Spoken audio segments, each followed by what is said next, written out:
adventures, so you need your modeling clay. The colors I used are red, black, yellow, and green. So first I'm making a strawberry. Basically, you take a red piece of clay and you roll it in between your hands and you're gonna form a ball.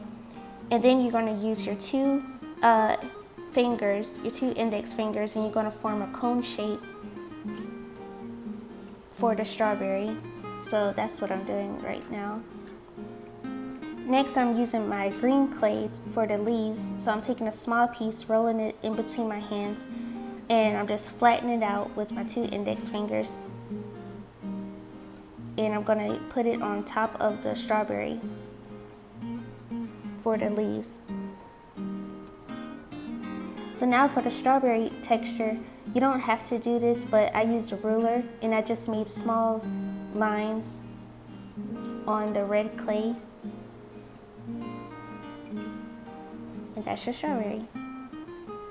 Next, we're gonna do a banana. So we're gonna use the yellow clay and we're gonna roll it in between our hands and just make it kind of skinny on one end and a little bit bigger on the opposite end.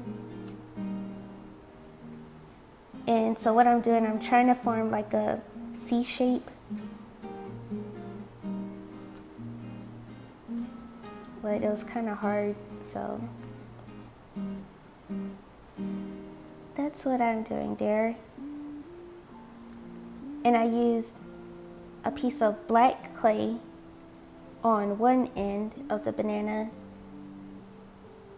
and a piece of green clay on the opposite end.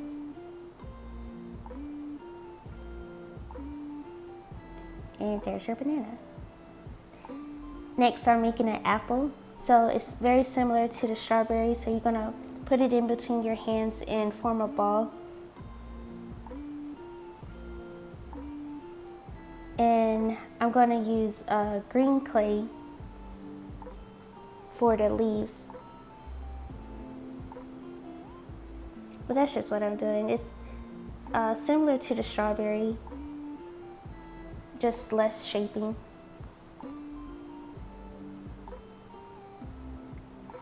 The last one I'm making are cherries. So you're gonna use your red clay again, and you're gonna form two balls in between your hands.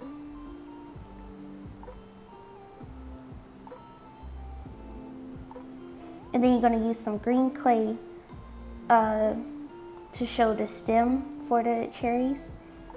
And you're basically gonna put the two red balls at the end of the green clay. And there's your cherries.